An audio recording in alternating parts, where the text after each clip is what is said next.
The Report Card by Andrew Clements. This book is the story of a little girl named Nora. She's in the 5th grade.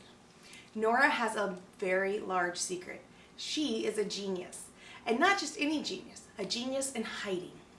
It all started when she was a young little girl, about 3 years old.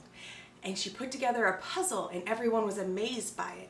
And so she, from then on, started acting like she didn't know what to do.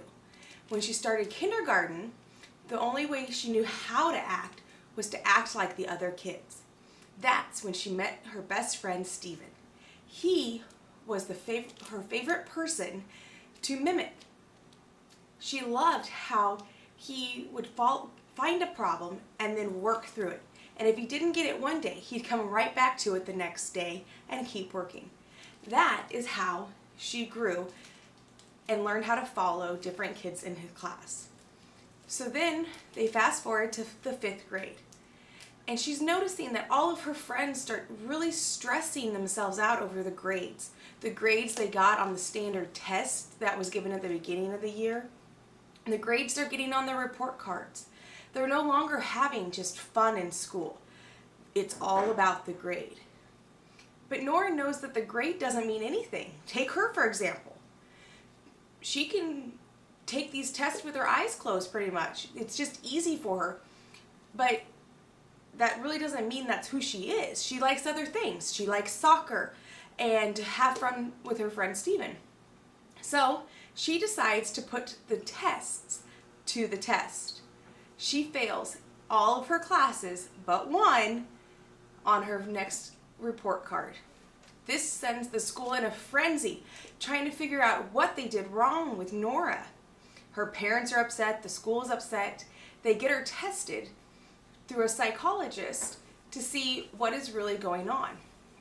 She doesn't know much about the test, so she doesn't know how to fail it.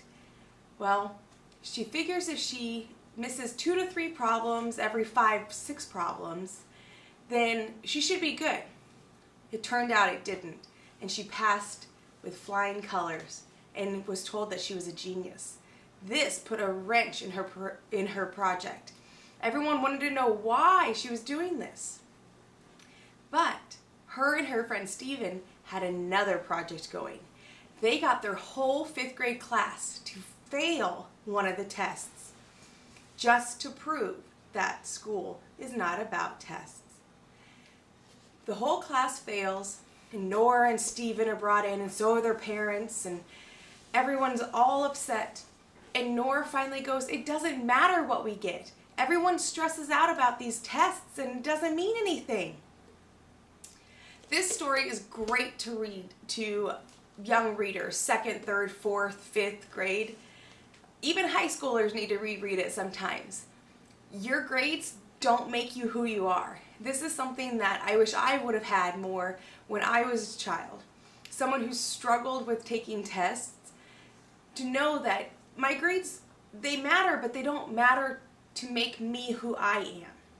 And that is something that is very important to teach to our children.